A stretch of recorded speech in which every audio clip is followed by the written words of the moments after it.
It's 11 p.m. on the 19th of January 1991. 9-year-old Lee Hyung Ho's parents, they received a phone call from an unknown number. I have Hyung Ho here with me. Prepare a vehicle and a car phone and 70 million won. I will call back in 2 days.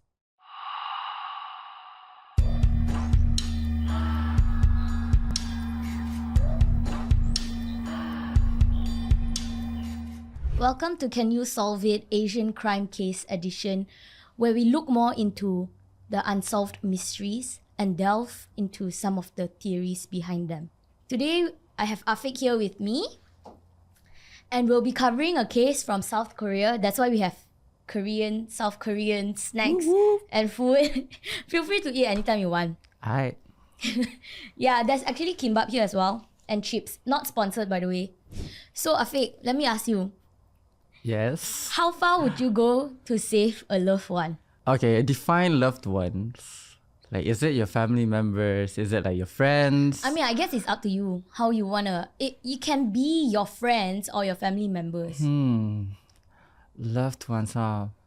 I mean, I would die for some of them. Not all of them, definitely, but yeah, I would like die for some of them. Right. So I'm gonna share with you the story now. Just bear in mind, this story is very confusing because Okay. it's like a cat and mouse chase type of situation. If it gets confusing, just ask questions anytime and then I'll let you know. Okay, sure. Yeah. So the story begins on a Tuesday, 19th of January 1991. After having lunch at his friend's house, 9-year-old Lee Hyung Ho, let's call him Hyung Ho. 9-year-old Hyung Ho was playing at the playground in his apartment. So his apartment is actually at this place. It's called Hyundai Apart, but better known in English as Hyundai Apartments. Hyundai as in like the car company? Yeah. So Okay. Hyundai is huge in Korea, by the way. Oh. So the Hyundai Apartments are actually in this place called Apgujeong. So if you don't know where Apgujeong is, do you know where Apgujeong is? Isn't that like where the richest people, all the Yes. chaebols would live there? Yes. So Apgujeong is a very affluent place, right? And keep this in mind for the theories later. But Apgujeong is a very affluent place, and 9-year-old Hyung Ho was actually playing at the playground. After playing at the playground, of course, the parents tried to contact him and everything like that. But as it got later at night, they realized that, hey, Hyung Ho is actually missing. Because, I mean, he didn't come home, nothing. So, yes. So, while playing at the playground, Hyung Ho actually went missing. Was he like alone or like playing with his friends? Where was everyone He was else? alone. Oh. Yeah. Because or at least I believe he was alone because there wasn't any reports saying that there were other people playing with him. Because I guess if there were, there would have been eyewitnesses. Right. Yeah. Right. But he was most likely playing alone. That's how he went missing lah. I mean, I'm guessing. Got it. Yes. So the night of his disappearance, Hyung Ho's parents received a phone call like what I mentioned earlier. They asked to prepare a vehicle with a car phone. Do you know what a car phone is? No. I had to search it up because I have no idea what a car phone is. But a car phone is basically, do you know, last time, did your house ever have like that phone with the wire, that spirally wire? No? Wait. Was it the one where you have to like Like when you pick it up and then there's like the wire connecting to the... Oh yeah. Right. So that's they have it like a car version. It's in the car. Oh, that's Yeah, so pretty it's cool. like connected to the car. Then you pick up. Uh-huh. from the Oh, car. okay. It's like a police car. You know, like police cars have those things Oh too. yeah, I guess. Yeah. Yeah. That. So the parents were asked to prepare a car with the car phone as Okay. well as 70 million won. Okay. So 70 million won at that time is about 200 over 1,000 ringgit. Okay. But now it's equivalent to about 680,000 ringgit. Right. That's actually a lot of money. Almost 500,000 or more than, a bit more than 500,000 right. ringgit. And the kidnapper also mentioned that he would call back in 2 days. Which, I mean, I guess the parents at the time were pretty... Imagine waiting for 2 days, not knowing where your son is at, not knowing who your son is with, and stuff like that. But after 2 days, the kidnapper called. And that was where the first instructions were given. So the caller asked the dad to open when the clock hits exactly the 40th minute, to open the car boot all the way and close it immediately. Weird, right? And then asked him to drive all the way to Gimpo Airport, the domestic terminal. Then he proceeded to ask the dad to park at like this certain location, this certain area. And instructed to turn on the headlights and flash it twice. Leave the interior car lights on, leave the car keys in and the money inside the car. Wait, before that, like, did the parents or the father like contact the police at all? Is there any involvement at this point? I guess that was, but because there weren't any info on whether did the caller say like specifically do not contact the police. Right. It wasn't, so far I think the police kind of know, but I don't think there's a huge involvement yet, or there isn't any, and because I think the parents are kind of scared as well, right? Like, at this point, your son's life is in the hands of someone else. Right. It could cause, every action he make could be a life and death situation, life or death situation.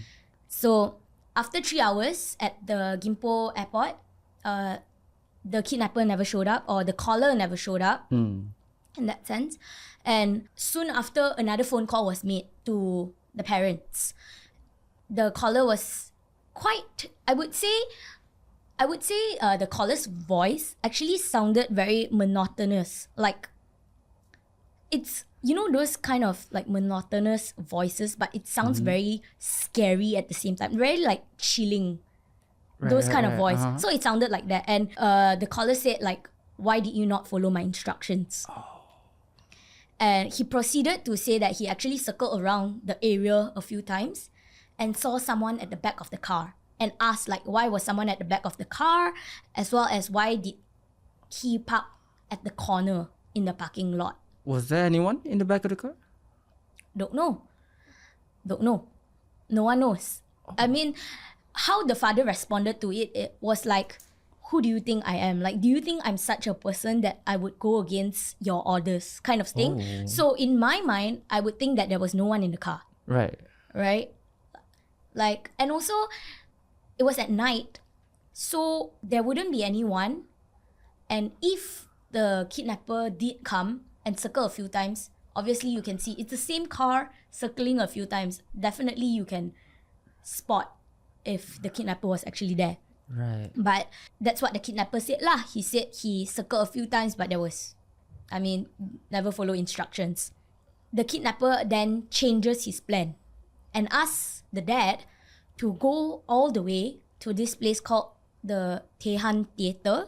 It's actually in Chung Muro. So Chung Muro is actually 21 kilometers away from Gimpo Airport. Immediately, he has to go immediately. Immediately, yes. Okay. Then he changed. This all happened in the same, like, after 2 days when he first called, it all happened in the same time.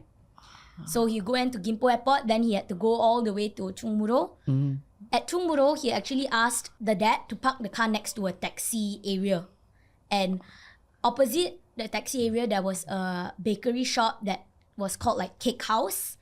And he was instructed again to leave the car interior lights on. This time to open the car boot and the back doors open. Right. Leave the money there and to go inside the cake house and wait. And of course, Hyung Ho's father listened lah and obeyed. But what is to note in this particular phone call, right, is that Hyung Ho's father actually begged to listen to his son's voice. Aww. Yeah, he sounded so desperate. Like he in the phone call he was like, how is my son doing? Can I listen to his voice? The kidnapper was like, anyway, and proceeded to give other instructions. Bruh. Yeah, so at the cake house, again, time passed and no one showed up. To me, it's very like, I don't know, very frustrating, honestly. Right, what do they want actually? Like, Exactly, like no one knows. And time continues on, pass again, the kidnapper calls once more. on the same night? The same night. So after waiting at the cake house, the kidnapper calls again. Yeah. And this time the mother picks up actually. And the kidnapper's first words were, I guess you don't love your son. I told you not to call the police. So with that being said, means they had already contacted the police lah, right? So what the caller actually said was, he spotted 2 detectives near the Tehan Theatre and the detectives looked familiar. So that's why like the assumption was, oh, you called the police. Wait, is this case called A Voice of a Murderer? Yes, there's a movie on it. Yeah. I think I either seen that movie or just heard of that movie Yes. somewhere. Yeah, there's like Chomoro, Yeah, but all that. Yep. But I think they fictionalized some of the characters inside. Right. Yeah. But this is the real life case on it. Right. Hyung Ho's mom was very confused by this statement, like, you don't love, like, do you not love your son, blah, blah, blah. And the kidnapper said, stop playing dumb with me. In that monotonous voice again. But it's that voice that is like, oh my gosh, I can't believe someone would actually say such things. Yeah. Because I guess the kidnapper was really scared to get caught. He changed the location again. And this time, he changed it to Kwanghwa Moon, which is the city hall. So I guess it's, if you know the subway station and all, it's just a few stops away. But still, you know, you change place like what, 3 times now? Exactly. And the kidnapper never showed up. Yeah. So 7 days later, the kidnapper called again. But this time he actually changed his tactics. Like, he no longer used calls to give instructions. Okay. He started writing notes to give instructions. Is this the bank account thing? Yes. You like he sticks it somewhere and then like that note has like his bank account and Yes. then like at that moment Korea doesn't have like a system to like track the people. Anyone can just like Yeah. put in any names Yeah. and they can open a bank account. So we will get to there. All right. We are coming there. Okay. Right? So first, after 7 days, the caller called and asked them to go to a bus stop. Next to the bus stop, there's a rubbish bin. Right. On the rubbish bin there's a note. And the note led them to another location to find another note. And it went on and on. So the next one was to the Tehan Theatre. Near there, there's another snack bar. And at the snack bar, he asked to look into the notice board outside. Right. Inside the notice board, there's another note. Of course, the note says to go somewhere else. That's why I say it feels like a very sick and twisted treasure hunt. For real, it's like an Amazing Race. Yeah, exactly. And honestly, I cannot imagine the parents' feelings at that point of time. Right. Bro, like... Yeah, I get what you mean. It's just if we were put into that situation, right? What would we do? Like, we just at the mercy of someone else. Yeah, they are already worrying about their son, and then they have to worry about the money as well and whatnot, right? And after that, location to location to location, the final note asked them to go to Myeongdong. Right, you know where Myeongdong is? Yep. Like, you know, all the K-pop and all the lights food, and the street- food and street whatever. food, yeah. So at Myeongdong, it was the note that had the bank account details that you were talking about. And it was the first time that, you know, they put down the bank details. I guess this time they don't want to retrieve the money by hand because it's a huge sum. Yeah. So might as well, you know, retrieve it through the bank or whatever, right? Save this for later. It will be important later on. So the kidnapper asked to transfer the money. And The parents did, actually. But guess what? No surprise, the kidnapper didn't come and retrieve it. They didn't show up. They didn't retrieve the money, basically. But they transferred the money to the bank account, right? So how? Yeah, so I guess during that time, it's not like once you transfer, you can immediately get the money. You have to go to the bank and retrieve the money by cash because there's no online card or whatever. Okay. Yeah, so they transfer the money. It's in the bank account, but you have to retrieve it Right. into cash. So he didn't do that. The kid, he or she did not do that. Yeah, that's like an obvious trap, right? Just go to the bank and get caught. Yeah, exactly. So yeah, the kidnapper didn't come, didn't retrieve the money. And on February 13, 16 days after Hyung Ho went missing, the parents received another call. This time, they instructed Hyung Ho's parents to go to the Seoul Bridge at Yeouido. And there was a note under a stone, which, of course, then again led them to another area. And this time it was under a street light. So you know those street light with like, there's a small little opening at the bottom. Right. I guess it's where all the electricians fix if the street light goes off or whatever. Yeah, so they put a note there. And this time, it was the final time that the kidnapper or the caller tried to retrieve the money. And the parents were instructed to leave the money inside a bag on a steel box. And that was the final pickup of the money. So the caller or the kidnapper took the money and ciao. They never contacted the parents ever again after that. All of the money, the 70,000 ring. Yeah. Won? They took it. Oh my god. They took it and they were not caught. We will get into that. Okay. But they were not caught. And during the investigations, actually, the police was following this chase. So, you know the one I said they had to go to the Seoul Bridge at Yeouido? There were police tracking the whole time of every action. So actually what happens is, someone will, the parents will retrieve the note, read the note, and go to that place, and the police will follow along, right? The final destination where where the kidnappers collected the money, the police went to the wrong location. How can you go to the wrong location? I have no idea. The murderer do it? I mean, the kidnapper wrote the note beforehand, so cannot be he swapped out the note or anything like that, right? Or she swapped out the note or anything like that. But somehow the police went to the wrong location, and when they went to the right location, the money was gone. So they never caught. I'm sorry, are the police freaking dyslexic? There's a note literally putting like all the address there, and then how can they go to the wrong place? I have no idea. Oh my goodness.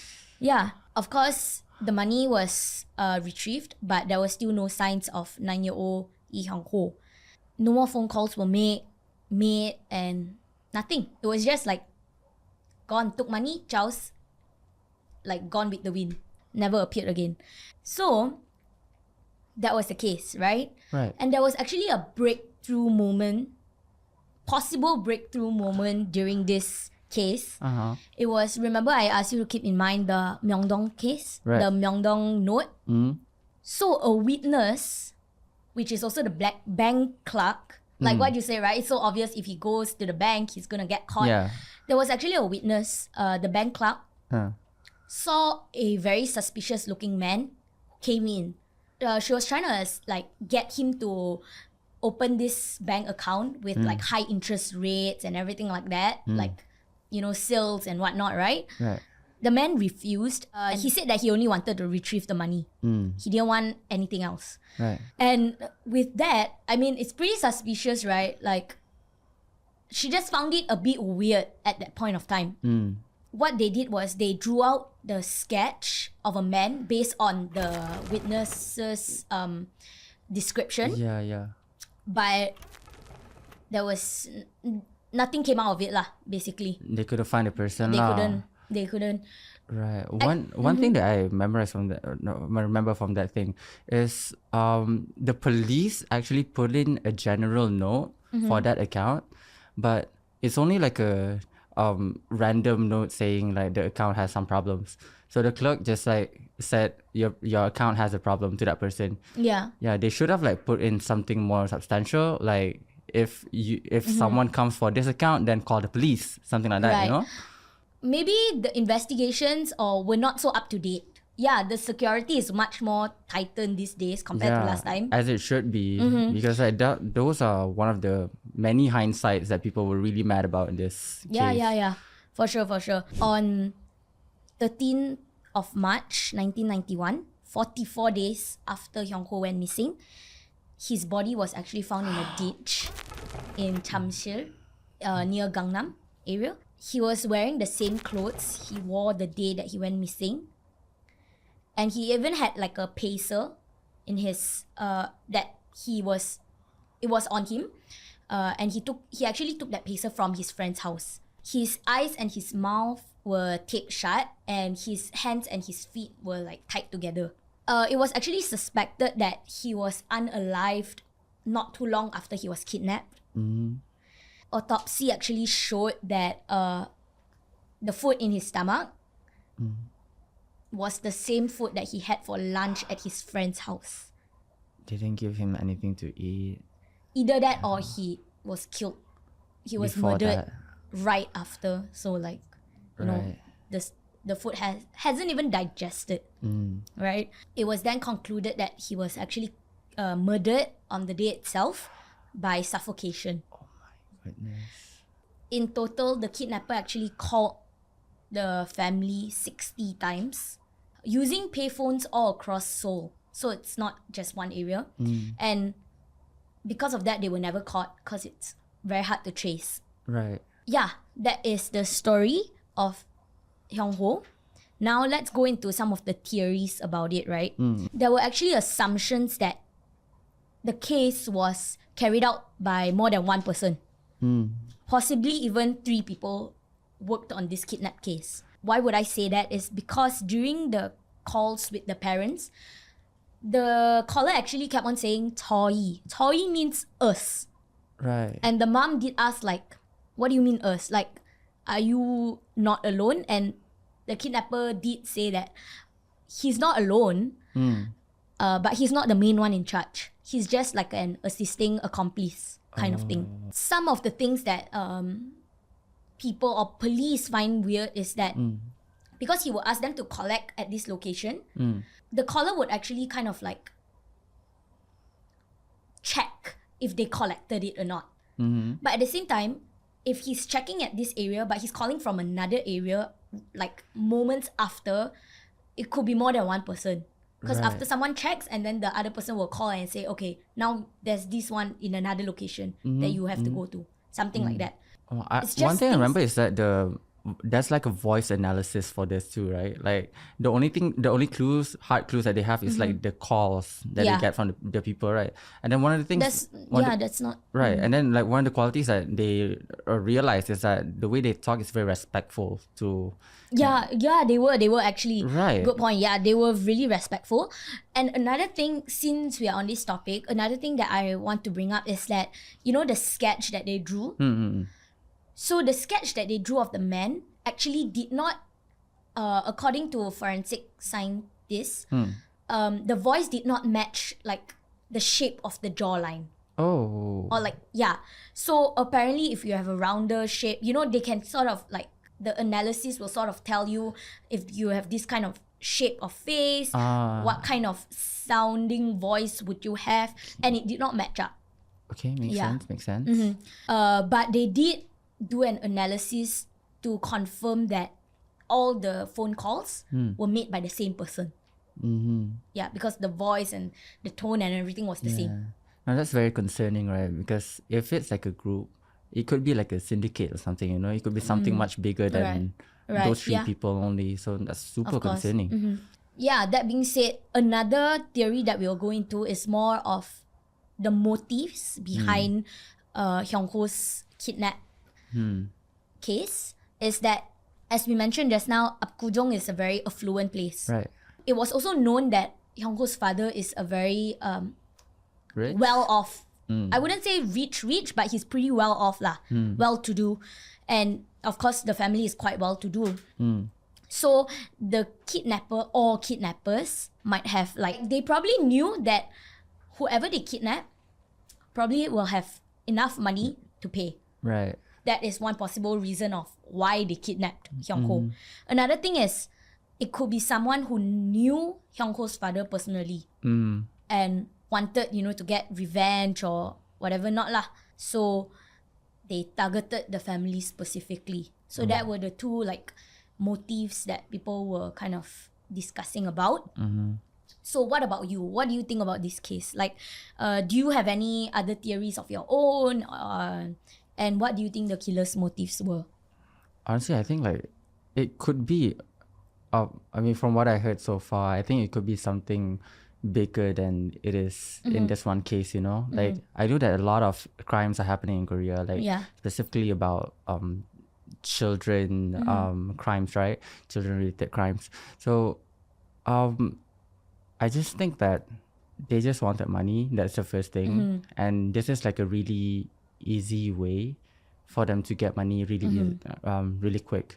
And targeting a place like Apgujeong is kind of a obvious thing to do for them to. And the way that the crime busting system in Korea works back then, it's just, to me, it's quite unacceptable, you know? There's a lot of hindsight that they missed out on in this case specifically. And who knows, there's a lot of other cases out there that's happening as well. So on theories, honestly, I don't know what the motives would be, but I think it's just plain greed. It's just they wanted money, and this is just an easy way for them to get it. And I think when I was reading through this case, it was, it feels really sick. I feel sick to my stomach because of how Hyung Ho died the day itself. But the kidnapper or kidnappers made the parents go a whole, traveling, and it's so sick and twisted. I cannot stomach it. It's really, really bad. So yeah, I totally agree. Greed. They just wanted, money, or whatnot, right? And I guess to make things worse is that the statute of limitations in Korea, there's a statute of limitations in Korea, and this case actually expired. So meaning that even if the killer or killers were ever caught, they can sort of obtain a dismissal of charge. Yeah. So meaning that we would probably never find out who the killer is or are. So even if they get caught, they won't get charges? No, they won't, because there's a statute of limitations. So what statute of limitations does is, because the argument behind it is that people would kind of forget memories that happen if the case is too long ago. They would forget the memories, or and the memories might have tweaked according to life and whatnot lah. That's why there's the statute of limitations in place. So we might never know who the killer or killers are. Yeah. And the killer and killers could still be roaming around the streets, waiting for their next kill. Yeah. Oh my goodness. Thank you for listening to Can You Solve It Asian Crime Case Edition on Syok Podcast. Do you have any theories? Let us know. Stay safe and see you soon.